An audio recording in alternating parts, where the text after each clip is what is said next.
Right, hello everyone, this is Product Shard, and today I'm bringing you another Torchlight 2 patch. It's from the 15th of November 2012, and it's patch 1.17.5.14. The 5, I don't know if it changes, but in some places it's labelled as 1.17.x.14, but the patch I'm on at the moment is the 0.5 instead of the X. Now it's quite a big patch, it's over 500 gig, no, not 500 gig, 500 meg.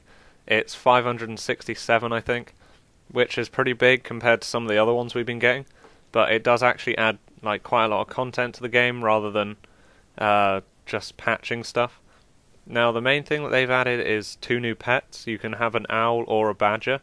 I'll put some video of them up behind so you can see what they look like, and it's quite nice seeing as there was only one other like flying animal that you could get, which was a hawk, I think, and it just adds another 2 things that you can choose from to follow you around, which is pretty cool.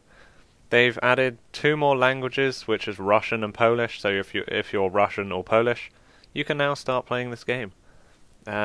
General, they've fixed spelling errors, dimensions fixed on a texture, a lot of internal fixes to support translations better, and copy-pasting of acrylic characters, and use of IME.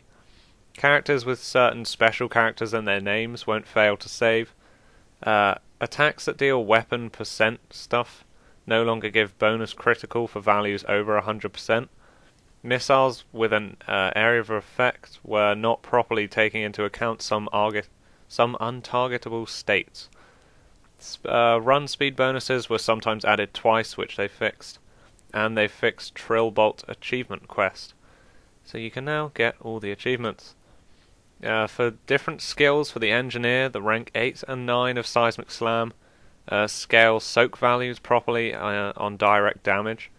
The Flame Hammer, Ember Hammer and Emberquake correctly list staves in requirements. For the Berserker, there's quite a few things for the Storm Hatchet. It now targets better on slopes.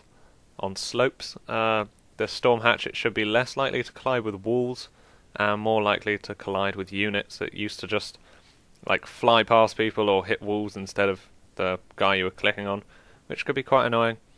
The Ravage knockback slow resistance is fixed. The Ravage falls back to auto attack when mana is low. Battle Rage properly refreshes now, and Shadowbind procs now level properly. Well, that's worded weirdly. The Ember Mage, the rank 4 of Firestorm, now has correct max damage. The issues with prismatic bolt duration effects resolved, and fixed mana cost for rank 10 of Infernal Collapse. For different spells, the requirement reduction spells now work properly.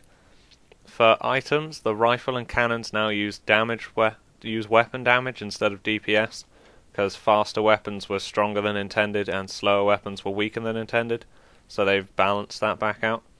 Non-functioning proc on the Tundra set was converted to a functioning lifesteal. Tombs, I don't know, of weapon expertise are now correctly state that they improve claw use among other weapons. A new ring for the Emberweave set, new pants for the Embercraft set. Legendary wand Earth Dies Screaming that can no longer crash the game, which would be pretty annoying. Fix some issues with item-based proximity effects getting doubled.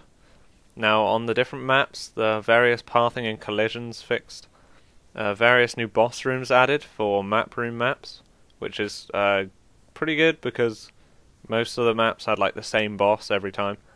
Then several new phase beast rooms added, and can't be knocked behind a fence in Arena of Slaughter. So that's pretty nice, adding like content to the game. It may not be like completely new quests and stuff, but they're just adding new bosses, new phase beast rooms. It's just adding little by little. Monsters, exploding zombies now strike only once per explosion. King gels have champion resistances, and minion gels cannot be charmed. Recipes, transmutation recipe for sockets can't eat gems with no return. Random maps, some random maps, a fix is better tuned. Quest related, You must talk to the Guardian of Mana before you can enter the dungeon. from Act 4 hub. Some players stuck in a state where their quest will not advance, or the final quest will not complete, allowing access to the mapworks, should be resolved. And for system, fixed a crash for certain circumstances when wearing gear that requires a requirement reduction spell, and fixed a crash when quitting the game from the options menu while the shared stash is open. So it's a nice patch. They've added content rather than just fixing stuff, but they're also still trying to fix as much stuff as they possibly can, and it's nice to see that they're still interested in the game themselves.